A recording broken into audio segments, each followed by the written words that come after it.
Su, bir çizgi gibi kıvrılır dağların göğsünde.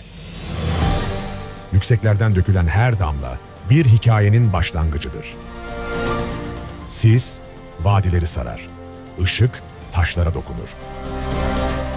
Rüzgar bir an susar, sonra yeniden eser. Gökyüzünden bakıldığında dünya bambaşka anlatır kendini. Her kıvrım, her gölge, her ışıltı. Bir ülke yalnızca haritalarda değil, iz bırakan anlarda yaşar. Zaman burada acele etmez ama durmaz da. İsviçre, yalnızca gözle değil, kalple görülen bir yer. Bu belgeselde taşın sabrını, suyun yolculuğunu ve doğanın sessiz ahengini birlikte izleyeceğiz. Hazırsanız başlıyoruz. Alplerin ortasında öyle bir vadi var ki, zaman burada sadece akar gibi değil, adeta düş gibi süzülür. Lauterbrunnen Vadisi, iki dev kaya duvarının arasına sıkışmış bir mucizedir. Yukarıdan bakıldığında, bir çocuğun defterine çizdiği dağ köylerini andıran bu yer, gerçek olamayacak kadar güzeldir. Vadinin içinden geçen nehir, gümüş bir kurdele gibi kıvrılırken, çevresinde sıralanan kulübeler sanki 100 yıldır aynı sessizliği koruyor gibidir. En dikkat çekeni ise şelalelerdir. Özellikle Staubach Şelalesi, 300 metreden fazla yükseklikten tül gibi ince bir perde halinde süzülür.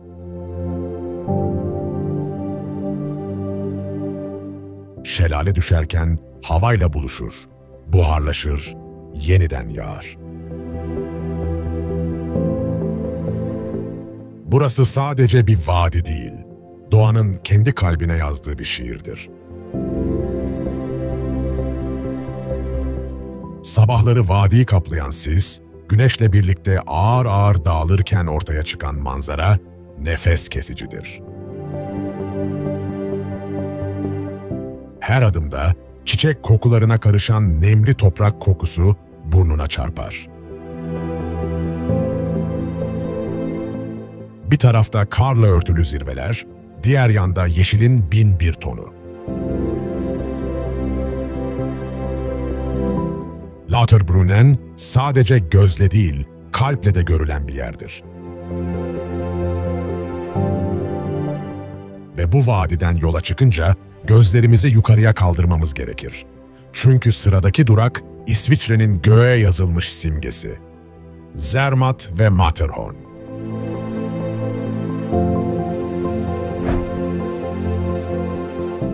Eğer bir dağ kendine saygı duyan bir halkın gururuysa, Matterhorn da İsviçre'nin sessizce atan kalbidir. Zermatt kasabası, bu ikonik zirvenin tam eteğinde doğayla uyum içinde yaşamayı başarmış nadir yerlerden biridir. Araba trafiğine kapalı sokaklarında yürürken her köşe başında Matterhorn'un sivri ucu kendini gösterir. Geceleri ay ışığında dağın gölgesi binaların üzerine düşer. Sabah ise güneş ilk olarak zirveye vurur. Altın renkli bir taç gibi parlar. Matterhorn'un eşsiz üçgen şekli, dünyanın en çok fotoğraflanan dağlarından biri olmasını sağlamıştır. Ancak fotoğraflar burayı anlatmaya yetmez. Çünkü Zermatt'ta hissedilen şey bir dağa bakmaktan fazlasıdır. Bu bir bağdır. Trenle ya da teleferikle yukarı çıktıkça dünya aşağıda küçülür ama kalbindeki hisler büyür. Karla kaplı yamaçlarda yürürken sessizlik öyle derindir ki kalp atışların bile yankı bulur. Zermatt sadece kayak için değil, Aynı zamanda doğanın ihtişamı karşısında insanın nasıl alçaldığını gösteren bir deneyimdir. Matterhorn ise hiçbir zaman tamamen fethedilemeyen bir zirve gibi durur. Hep biraz uzakta, biraz ulaşılamaz. Ama gözlerinizi üzerinden alamazsınız. Ve şimdi Alplerin arasında saklı, ayna gibi bir göle doğru ilerliyoruz.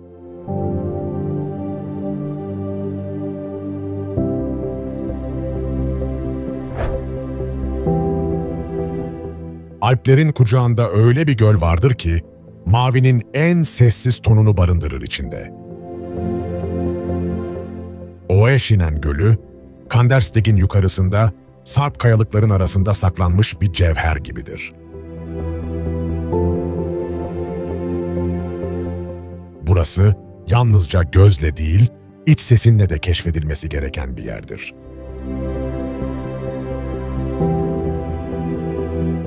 Sessizliği o kadar yoğun hissedersiniz ki, suya atılan bir taşın dairesel yankıları bile zamanın çizgisini bozar gibi olur. Gölün rengi, doğaya duyulan hayranlığın fiziki bir hali gibidir. Buzulların eriyip süzüldüğü sular, berraklıkta sınır tanımaz. Kıyısındaki çimenler üzerinde yürürken, her adımda toprağın yumuşaklığını hissedersin. Yaz aylarında dağ çiçeklerinin kokusu, rüzgarla birlikte gölün yüzeyine karışır. Zaman burada yavaşlar. İnsanlar fısıltıyla konuşur. Çocuklar bile sessizce güler. Oeschinen Gölü sadece bir doğa harikası değil, zihnin dinlendiği, ruhun sustuğu bir duraktır. Gün batımında kayalıkların üzerine vurup gölün içini turuncuya boyayan güneş, bir tabloyu tamamlar gibi ağır ağır batar. Ve şimdi bu sessiz mavilikten çıkıp doğanın en zarif masalına dalmak üzere Blausee'ye gidiyoruz.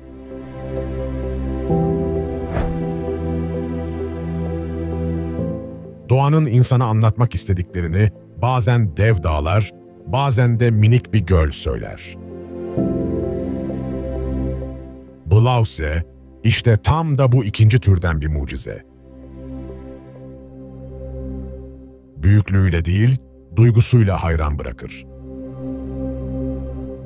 Masmavi suyu öylesine berraktır ki, dibindeki taşlar ve yosunlar sanki camın ardında değil de hemen elinin altında gibidir.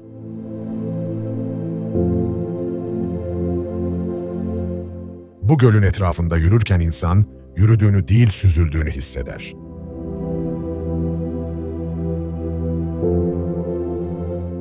Bir efsaneye göre, Blausee, sevdiği genci kaybeden bir kızın gözyaşlarından oluşmuştur. Gölün maviliği de bu gözyaşlarının rengidir.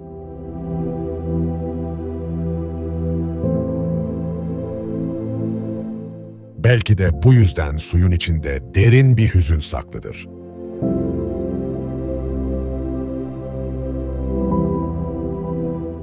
Çevresindeki çam ağaçları, gölün üzerine eğilerek onu teselli eder gibi görünür.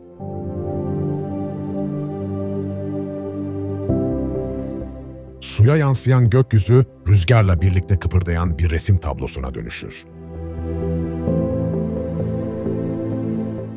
Burada insan konuşmak istemez. Sadece yürümek, sadece bakmak, sadece hissetmek ister. Zamanın tüm sesi bu gölde susturulmuştur. Ve şimdi, mavi ile yeşilin sessiz dansından ayrılıp bembeyaz bir sessizliğe adım atma zamanı. Aleç buzuluna gidiyoruz.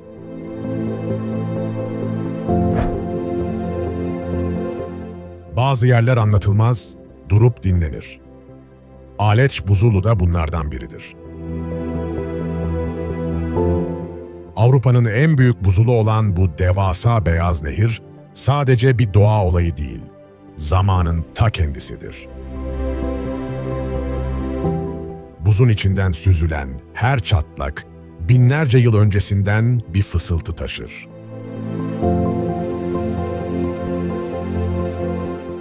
Dağların arasında kıvrıla kıvrıla uzanan bu kütle, insanın küçüklüğünü ve doğanın devasa büyüklüğünü sessizce hatırlatır.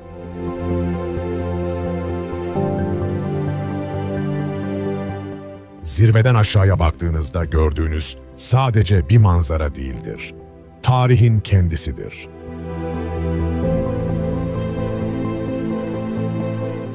Göz alabildiğine uzanan beyazlık, bazen gözleri kamaştırır, bazen kalbi ürpertir.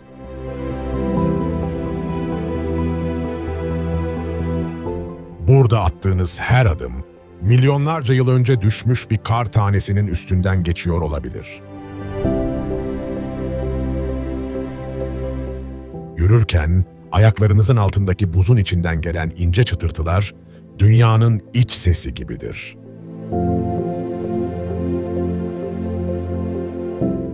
Aletş, doğanın en saf haliyle insana anlattığı bir destandır.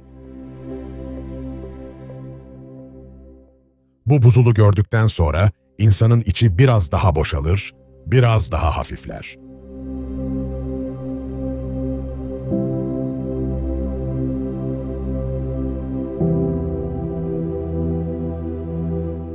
Ve bu hafiflikle şimdi suyun bir başka formunu görmeye gidiyoruz.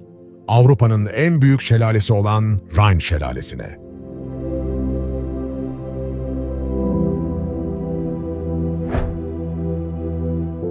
Rhine Şelalesi, suyun yalnızca huzur değil, aynı zamanda kudret de olabileceğini haykırdığı bir yerdir. İsviçre'nin kuzeyinde, Schaffhausen yakınlarında yer alan bu görkemli doğa harikası, Avrupa'nın en büyük hacimli şelalesi olarak yüzyıllardır suyun azmini ve sabrını temsil eder. Buraya vardığınızda ilk hissettiğiniz şey görüntü değil, sestir.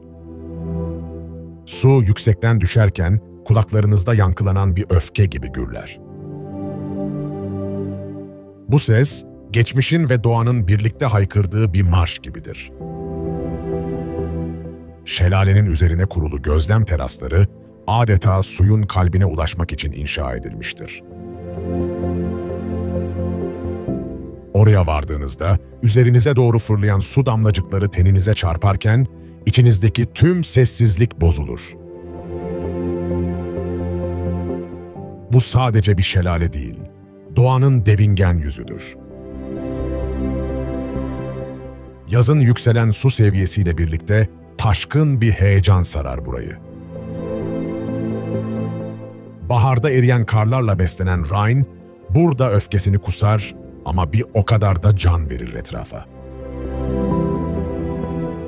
Tekneyle şelalenin dibine kadar yaklaşmak, suyla yüzleşmenin bir başka halidir. Her an ıslanma riskine rağmen yaklaşırsınız. Çünkü doğayı uzaktan izlemek bazen yetmez. Yüksekliğin ve manzaranın hüküm sürdüğü zirvelerden biri bizi bekliyor.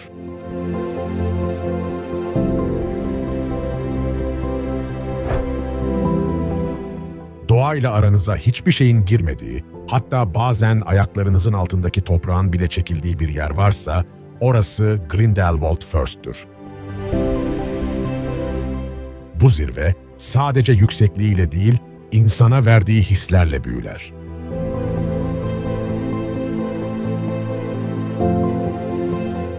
Grindelwald kasabasından teleferikle yukarı tırmanırken, pencerenin dışındaki dünya yavaş yavaş küçülür. Vadiler derinleşir, dağlar yaklaşır.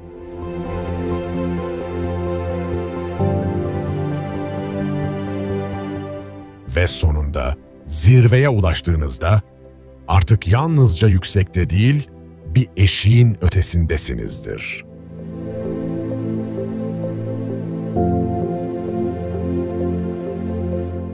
First Cliff Walk, adrenalinle hayranlığı iç içe geçirir. Camdan bir yürüyüş platformu sizi boşlukla sınamaya davet eder. Aşağı baktığınızda derinlik ürpertici ama yukarı baktığınızda gökyüzü her zamankinden daha yakın gelir.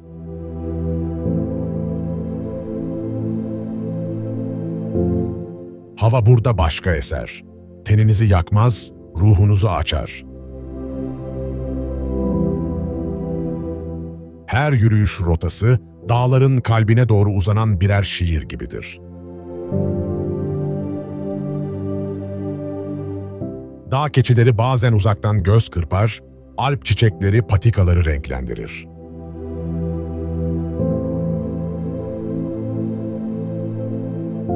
Zirvenin verdiği o ince titreşim, sizi bir süreliğine gündelik hayattan soyutlar. Sanki yukarıya değil, içeriye doğru yükselmişsiniz gibi olur. Ve işte bu yüzden First sadece fiziksel değil, içsel bir yolculuktur. Bu yükselişin ardından biraz daha içe dönük bir keşfe çıkıyoruz. Dağların sessiz yansımasında kendini bulacağın Bachalpsee seni bekliyor.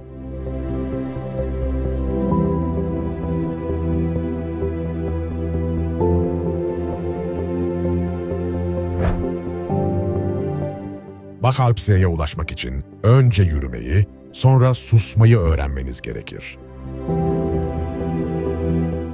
Grindelwald First'ten başlayan patika, birkaç kilometre süren bir doğa ritüelidir.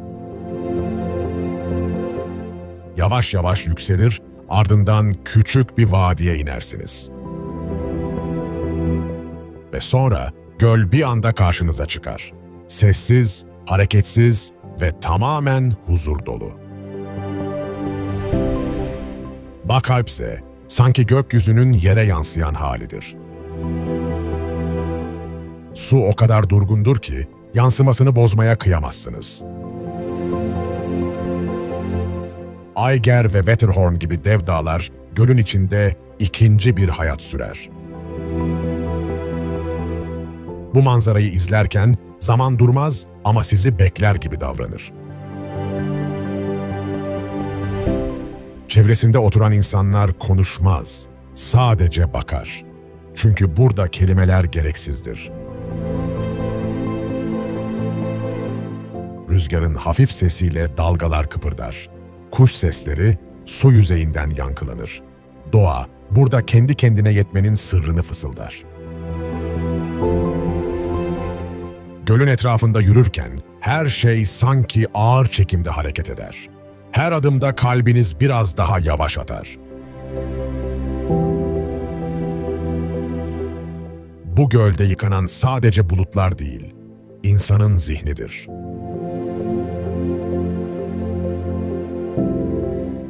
Bachalpsee, arınmanın görsel bir halidir ve bu arınmışlıkla bir başka durağa Schönig-Platte'ye ilerliyoruz.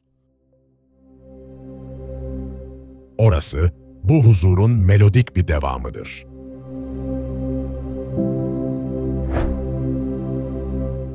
Bazı zirvelere trenle çıkılır ama Schönig-Platte'ye yapılan yolculuk bir ulaşım aracı olmanın çok ötesindedir. Grindelwald ile Interlaken arasında yavaş yavaş kıvrılan o eski dağ treni sizi bir zirveye değil, doğanın özüne taşır. Ahşap iç tasarımı, küçük cam pencereleri ve buharla karışan motor sesiyle bu tren zamanda yolculuk hissi yaratır. Zirveye vardığınızda panorama bir anlığına nefesinizi keser. Aşağıda maviye çalan iki göl, yukarıda Eiger, Mönch ve Jungfrau'nun karlı tepeleri. Arada ise sadece siz ve sonsuz bir sessizlik. Alp bahçesi, bölgenin bitki zenginliğini gözler önüne sererken, yürüyüş patikaları insanı sadece bir yerlere değil, duyguların derinliğine götürür. Burada rüzgarın sesi bir müzik gibidir. Dağların arasından geçerken melodik bir uğultuya dönüşür. Kimi zaman bir flüt gibi ince, kimi zaman bir davul gibi güçlü. Her taş, her ot, her kuş bu orkestranın bir parçasıdır. Schönig-Platte, sadece bakılan bir yer değil, dinlenen, hissedilen, içine çekilen bir varlıktır.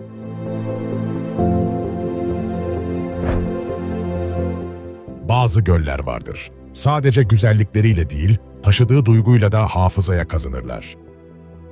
Lake Brienz tam olarak böyle bir yerdir. Interlaken'in doğusunda, dağların eteğine yayılmış bu göl, turkuaza çalan benzersiz rengiyle neredeyse hayal gibi görünür. Suyun yüzeyi o kadar durudur ki, zaman burada yansır. Sabah saatlerinde göl üzerine çöken hafif sis, dağların gölgesiyle birleşerek manzarayı tabloya dönüştürür. Kıyı boyunca uzanan Brienz kasabası, geleneksel ahşap evleri ve çiçeklerle süslenmiş pencereleriyle göle adeta ayna tutar. Burada yürürken hissedilen şey sessizlik değil, huzurun ta kendisidir. Gölde süzülen tekneler, eski zamanların zarafetini taşıyan yavaş hareketleriyle suyu yalnızca kesmez, onunla dans ederler. Yazın su kenarında yürüyenler, ayaklarını göle daldırarak doğayla bütünleşir. Lake Brienz'in çevresi sadece güzelliğiyle değil, sadeliğiyle de etkiler. Göl, baktıkça içine çeker, konuştukça susturur. Ve şimdi, bu turkuaz rüyadan biraz daha batıya dönüp, tarihin ve doğanın iç içe geçtiği başka bir göle gidiyoruz.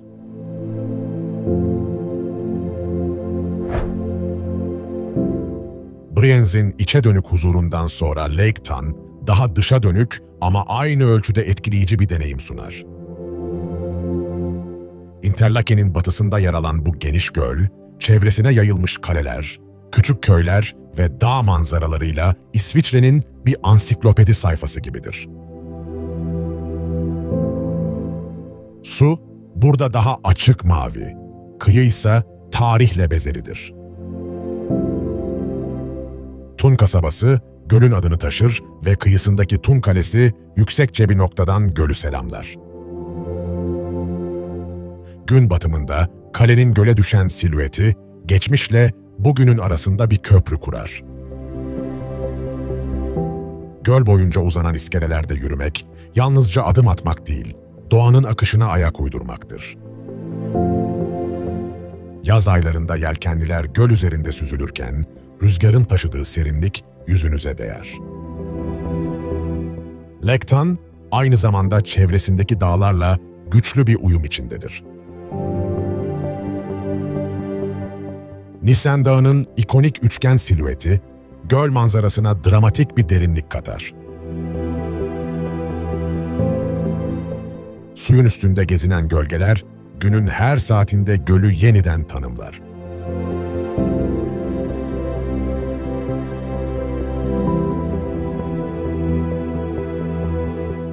Bu denli zarif bir yansımanın ardından, şimdi biraz daha dramatik, biraz daha dik bir doğa oluşumuna geçiyoruz.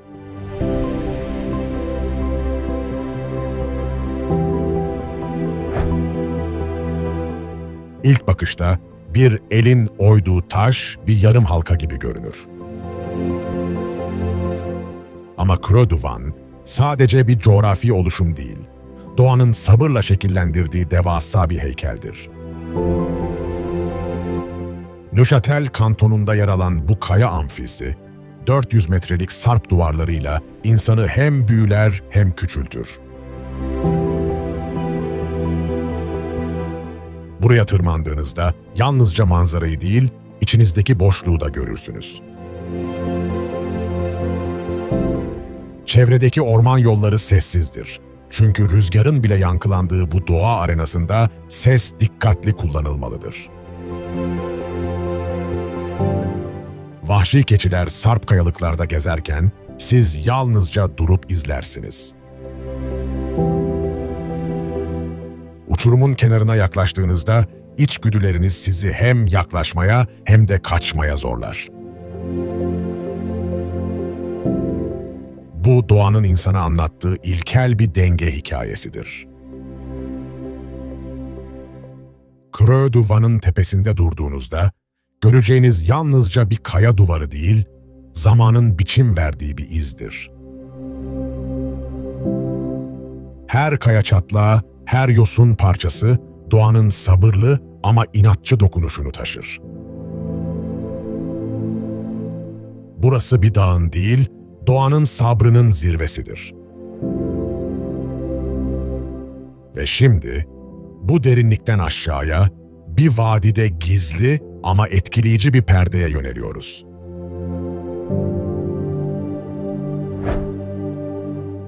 Lauterbrunnen Vadisi'nde göğe en yakın düşen su, şüphesiz Staubach Şelalesi'dir.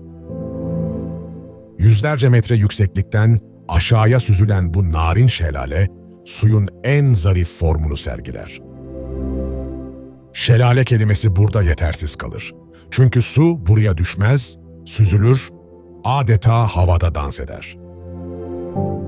Güneş ışığıyla birleştiğinde gökkuşağına döner, rüzgarla savrulduğunda bir hayalet gibi görünür. Bu şelaleye yaklaştıkça ses yerine buharla karşılaşırsınız. Su yere varmadan havada çözülür. Dağın kenarından aşağıya dökülen bu narin perde, vadiye melankolik bir zarafet kazandırır. Romantik şairlerin, ressamların ve hayalcilerin uğrak noktası olması boşuna değildir. Staubach Şelalesi'nin hemen altında oturup yukarıya baktığınızda baş döndürücü bir yükseklik sizi sarar. Ama aynı zamanda bir hafiflik de hissedersiniz. Bu çelişki buranın özüdür. Hafifliğin ve yükseklikle birleşen güzelliğin yeri. Zermatt'tan St. Moritz'e uzanan 8 saatlik bu yolculuk, sıradan bir tren seferinden çok daha fazlasıdır. Dar vadiler, uçsuz bucaksız buzul düzlükleri, taş köprüler ve kıvrımlı dağ geçitleri boyunca ilerleyen tren, her kıvrımda yeni bir hikaye anlatır. Pencereden dışarı bakarken gördüğünüz manzara değil, adeta bir canlı organizmadır. Tren, devasa pencereleriyle yolcuya bir çerçeve sunmaz, bizzat manzaranın içine dahil eder. İçerideki sessizlik, dışarıdaki güzelliğe duyulan saygı gibidir. Raylar yavaşça dönerken birdenbire bir viyadük çıkar karşınıza, arkasından bir tünel, sonra bir buzul. Yol boyunca irili ufaklı yüzlerce manzara geçer önünüzden. Ama hiçbiri birbirinin aynısı değildir. Bu trenin içinde saatin tik-taklarını unutursunuz. Çünkü doğa burada zamanı yavaşlatır. Rüzgarın yönü değişir, ışık dağın yamacına vurur. Bir köy görünür, bir şelale kaybolur. Her şey akar ama hiçbir şey geçip gitmiş gibi hissettirmez. Glacier Express, gözlerinize değil, kalbinize kazınır.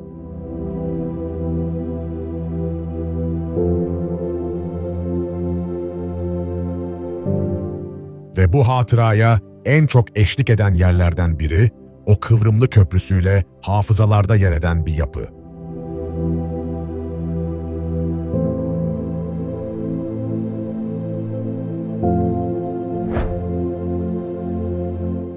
Üzüm bağları genellikle bereketi çağrıştırır. Ama Lavau'da bu bereket aynı zamanda bir dinginliğe dönüşür.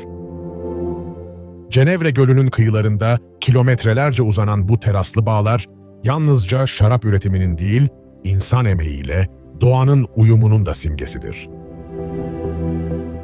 Yamaçlara adeta dantel gibi işlenmiş teraslar, yüzyıllar boyunca hem güneşi hem rüzgarı anlamış gibidir. Burada yürümek, toprağın nabzını duymak gibidir. Asmaların arasında dolanan patikalar, göle doğru yumuşakça eğilir. Güneş, suyun yüzeyinden yansıyarak üzümleri ısıtırken, gökyüzüyle göl arasında kalan bu yeşil kuşak, sanki bir duvar halısı gibi durur.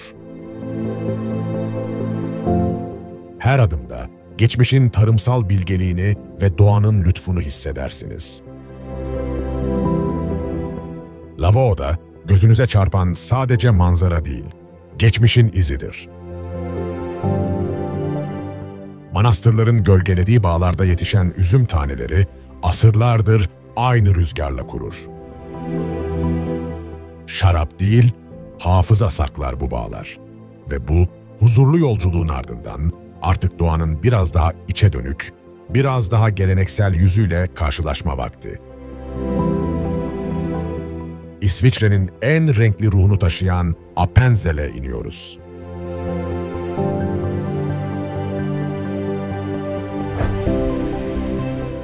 İsviçre deyince akla ilk gelen yer olmayabilir ama Appenzel bir kez görüldüğünde unutulmayacak bir ruha sahiptir. Dağların arasında gizlenmiş bu küçük kasaba, renkli ahşap evleri, işlek sokakları ve köklü gelenekleriyle adeta bir kültürel zaman kapsülüdür. Appenzel'in merkezinde dolaşırken, evlerin cephelerindeki renkli işlemeler ve tarihi figürler hemen dikkat çeker. Her bir ev bir hikaye anlatır. Kimi doğumları kutlar, kimi fırtınaları hatırlatır. Burada zaman sadece geçmez, anı biriktirir. Kasabanın çevresi ise yürüyüşçüler için bir cennettir. Yeşil tepeler, geleneksel çan sesleriyle yankılanır. Bahar geldiğinde çayırlarda açan çiçekler gökyüzüne rakip olacak kadar renklidir. İnsanlar gülümseyerek selam verir. Çünkü burada misafirlik hala kutsaldır. Appenzel, İsviçre'nin modern yüzünün aksine gelenekle beslenen bir bölgedir. Festivaller, kostümler, yüzyıllık şarkılar hala yaşar. Doğayla kültür arasındaki bu eşsiz uyumdan sonra biraz daha yukarı çıkmanın zamanı gelir. Hem coğrafi olarak hem de ruhen. Çünkü S-Alps'e sizi bekliyor.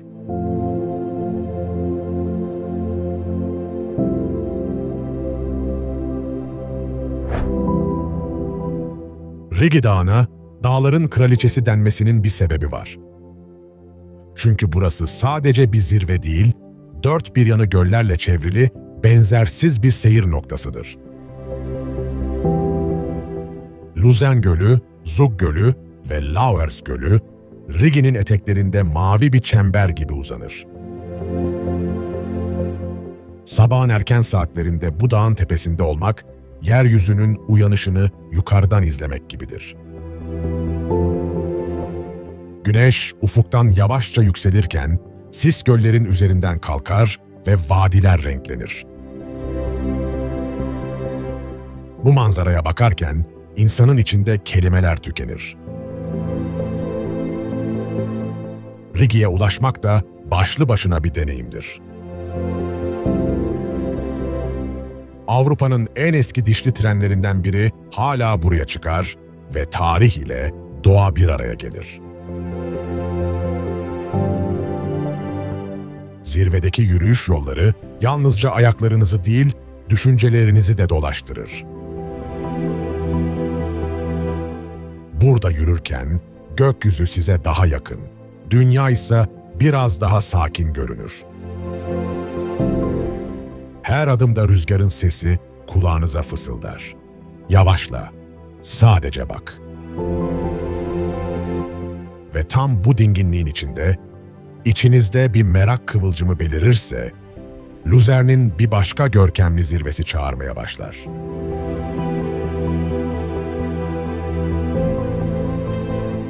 Pilatus'ta sizi bekliyor, hem de mitolojik hikayeleriyle birlikte.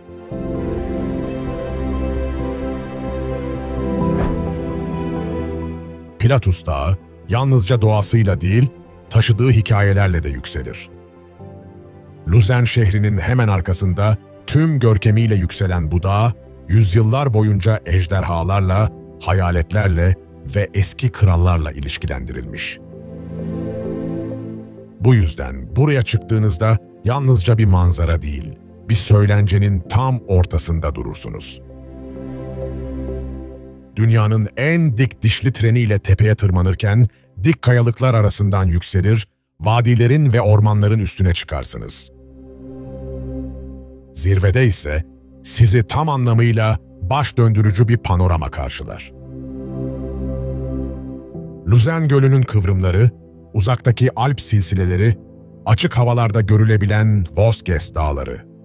Hepsi burada birleşir. Pilatus'un doruğunda yürümek, taşların geçmişten kalma fısıltılarını duymak gibidir. Rüzgarın taşıdığı serinlik, her adımda başka bir efsanenin parçası olduğunuzu hissettirir. Gökyüzü burada daha mavi, kaya daha yaşlı, hava daha yoğun gelir.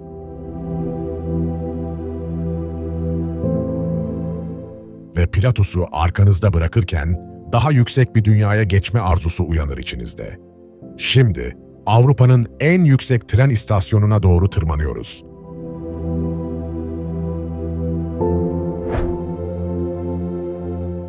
Avrupa'nın en yüksek tren istasyonu burada, 3500 metrenin üzerinde kalın buzul katmanlarının ve sert rüzgarların hüküm sürdüğü bir dünyada yer alır. Eiger, Mönch ve Jungfrau zirvelerinin ortasında gökyüzüne en yakın adımlardan biridir bu. Trenle yukarı çıkarken tünellerden geçersiniz. Sonra bir anda göz alıcı bir beyazlık belirir. İstasyonun penceresinden dışarı baktığınızda Aleç buzulunun sonsuzluğa uzandığını görürsünüz. Burası doğanın tüm filtreleri kaldırdığı bir yerdir. Gerçek, sade ve çarpıcıdır. Dışarı çıktığınızda yüzünüzdeki ilk his, rüzgarın çarpan soğukluğu değil, sessizliğin ağırlığıdır. Burası sadece yüksek değil, içe dönüktür. Her şey yavaş işler. Nefesiniz, bakışlarınız, düşünceleriniz. Jungfraujoch'ta insan kendi küçüklüğünü değil, doğanın büyüklüğünü takdir etmeyi öğrenir.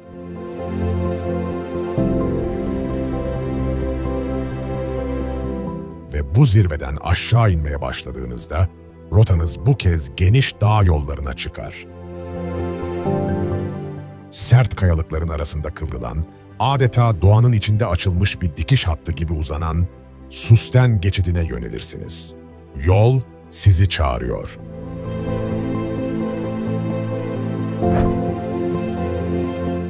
Susten geçidi, İsviçre'nin dağlarını birleştiren en zarif hatlardan biridir. Uri kantonunda yer alan bu geçit, sarp kayalıklar ve yüksek zirveler arasında kıvrılarak ilerler. Yaz aylarında karlar çözülüp yollar açıldığında, bu geçitte araba kullanmak yalnızca ulaşım değil, başlı başına bir seyir şölenidir. Yol boyunca ilerlerken her virajda başka bir manzara belirir. Bir yandan buzul dereleri, bir yandan vadilere serpişmiş çam ağaçları. Her dönüşte yeni bir perde açılır. Sanki doğa bu geçitte sahne sahne gösterilir. Yolun kenarında zaman zaman durup etrafı izlemek gerekir. Çünkü burası hızla geçip gidilecek bir yer değildir. Geçidin en yüksek noktasına geldiğinizde hava ince, rüzgar hafiftir. Kayaların arasında sessizlik çökse de uzaktan gelen su sesleri her şeyin hala canlı olduğunu hatırlatır. Susten geçidi, doğayla insan yapımı, yolların en zarif buluşmalarından biridir.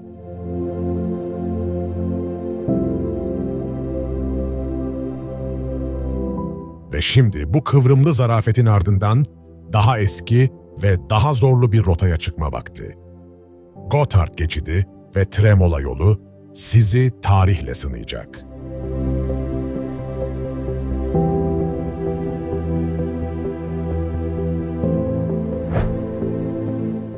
Gotthard Geçidi, İsviçre'nin geçmişini sırtında taşıyan bir omurga gibidir.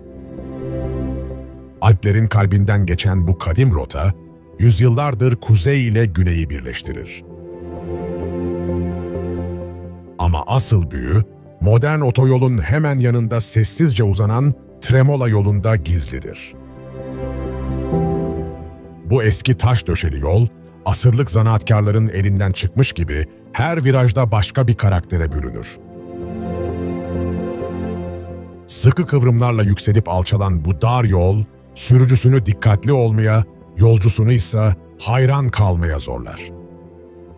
Kayaların içine oyulmuş geçitler, sisli sabahlarda neredeyse hayalet gibi görünür. Yol boyunca ilerlerken, tekerleklerin altındaki taşların titreşimi, geçmişten gelen bir davet gibidir. Bu taşlar üzerinden kervanlar geçti, savaşlar yaşandı, umutlar taşındı. Bugünse sadece rüzgar geçiyor ama hikayeler hala orada. Gotthard ve Tremola sadece bir ulaşım hattı değil, zamanın içinden geçen bir mirastır. Ve bu taşlı mirastan uzaklaşırken yeniden doğanın saflığına dönmenin zamanı gelir.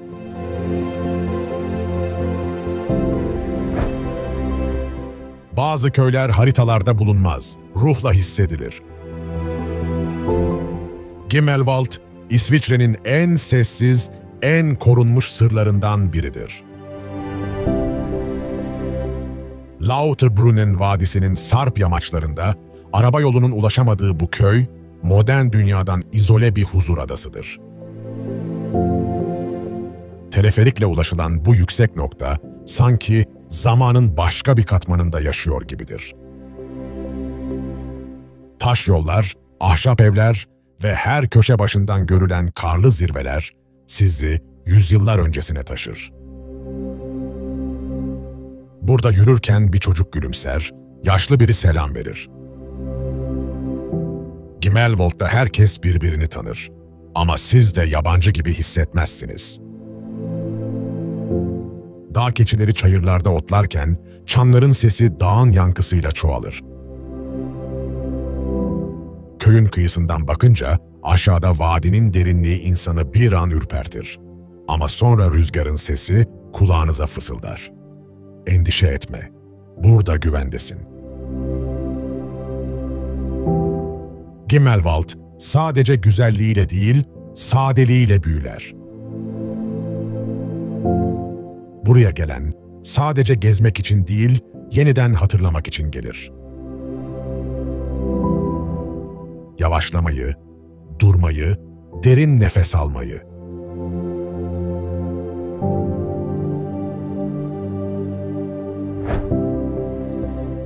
Mürren, adeta bir dağın dudak çizgisine yerleşmiş kartal yuvasıdır. Lauterbrunnen Vadisi'nin dik yamaçlarına yaslanmış bu kasaba, karşısında yükselen Eiger, Mönch ve Jungfrau zirveleriyle bakışır. Araba trafiğine kapalı sokakları, gürültüden uzak sessizliği ve tertemiz havasıyla Mürren, yukarıdan dünyayı izleyen bir gözlem noktası gibidir. Kasabanın içinden geçerken ahşap balkonlardan sarkan çiçekler, mis gibi süt kokan sabah havası ve uzaktan gelen çan sesleri sizi selamlar. Yükseklik burada sadece rakım değil, hissin kendisidir. Mürren'de yürürken, uçurum kenarından aşağıya baktığınızda, ayaklarınız yerden kesilmiş gibi olur. Kış aylarında kayak cenneti, yazın ise yürüyüşçülerin rotası olan bu kasaba, doğayla uyum içinde yaşamanın ne anlama geldiğini gösterir. Burada yaşam yavaş ama derindir. Her sabah dağlara bakarak uyanmak, insanın içini temizleyen bir ritüeldir. Ve şimdi doğanın yükseklerinden çıkıp, İsviçre'nin en gizli vadilerinden birine taşla yeşilin baş başa kaldığı, neredeyse hiçbir şeyin değişmediği bir yere geçiyoruz.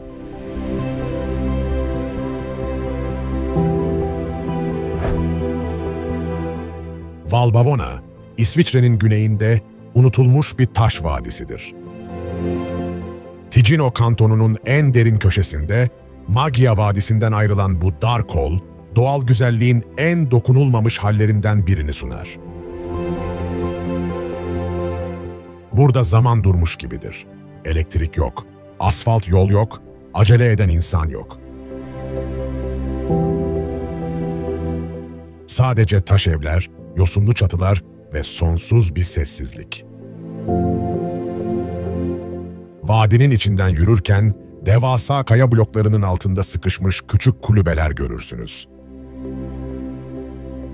Bu taşlar yüzyıllar önce düşmüş ama insanlar onların etrafında hayat kurmayı başarmıştır. Yaşam burada doğaya karşı değil, onunla birlikte şekillenir. Her şey sanki sessizlik içinde inşa edilmiştir. Yol kenarındaki dere, kayaların arasından akarken zamanın sesini taşır. Kuş cıvıltısı bile yankılanmaz. Sadece göğsünüze dokunur. Gözlerinizi gökyüzüne kaldırdığınızda tepeleri saran yeşillik öyle yoğundur ki güneş ışığı bile zar zor süzülür.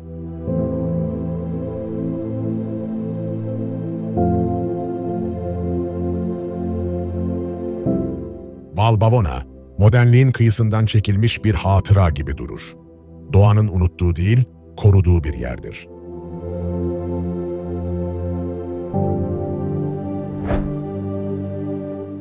Verzazka Nehri, bir nehirdense daha çok bir mücevheri andırır. Ticino kantonundaki bu nehir, zümrüt yeşili rengiyle ilk bakışta gözlerinizi büyüler. En çok bilinen noktası olan Ponte dei Salti, yani Atlayanlar Köprüsü, iki kemerli taş yapısıyla suyun zarafetini tamamlar. Bu köprüden aşağıya baktığınızda suyun berraklığı o kadar fazladır ki altındaki taşlar bir boyut algısı yanılsaması yaratır.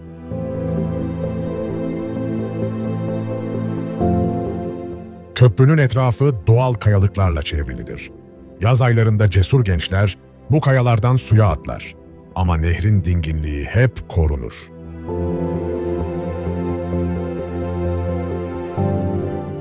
Akıntı sert değildir ama güçlüdür. Verzazka, doğanın zarif ama inatçı halini temsil eder. Suyun içinde yürümek bile başlı başına bir serinlik törenidir.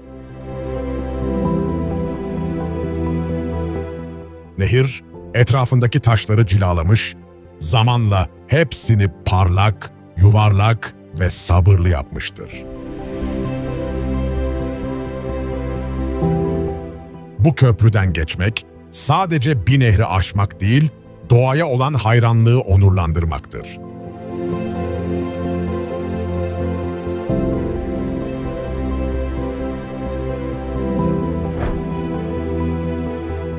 İsviçre'nin güneydoğusunda, Alplerin derin kucağında uzanan Engadin Vadisi, ışığın ve sessizliğin uzun süredir bir uzlaşma içinde yaşadığı bir coğrafyadır. Burası, yalnızca manzarasıyla değil, içindeki durgunlukla da etkiler. St. Moritz gibi göz kamaştıran bir merkez barındırsa da, Engadin'in esas büyüsü, vadinin derinliklerinde gizlidir. Yukarı Engadin'deki göller zinciri, sabahları sisle sarılır. Öğlen saatlerinde güneşin altında gümüş gibi parlar. Suyun üzerinde süzülen kuğular, çam ormanlarının yansımasını zarifçe bozar. Burada her şey uzundur. Gölgeler, yürüyüşler, sessizlikler. Rüzgar geniş çayırlarda serbestçe eser. Küçük dağ evleri bu sessizliğe uyum sağlamış gibi görünür. Yazın çiçeklerle dolan çayırlar, sonbaharda altın tonlarına bürünür.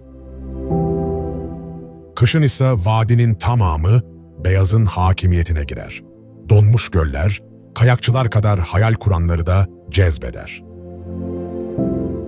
Engadin, doğanın yalnızca gösterişli değil, dingin, düşünceli yüzüdür.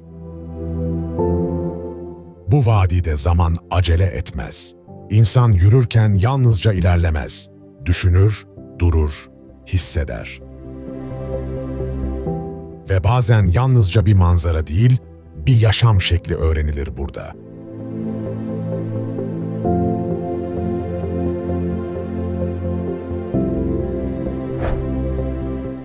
Ve şimdi, Alplerin doruklarında üşüyen sisleri, taş köprülerden geçerken suda çoğalan sessizlikleri, vadilerde yankılanan adımları ardımızda bırakıyoruz. Ama asıl yolculuk gördüklerimizde değil, içimizde başladı. İsviçre bize sadece güzellik göstermedi. Zamana nasıl saygı duyulur, doğayla nasıl birlikte yaşanır, bunları da fısıldadı. Her göl, her vadi, her zirve bir şey söyledi. Umarım siz de o sesi duydunuz. Bu belgesel serimizin başka bölümlerini de izlemek isterseniz, kanalımızda Türkiye, Japonya, Vietnam ve daha birçok ülkenin en etkileyici manzaraları sizi bekliyor. Yeni videolarda yeniden buluşmak için kanalımıza abone olabilir, videoyu beğenip yorumlarınızla bize katılabilirsiniz. Doğa susar ama unutmaz. Ve biz unutmamak için anlatıyoruz. Bir sonraki yolculukta yeniden görüşmek üzere. Hoşça kalın.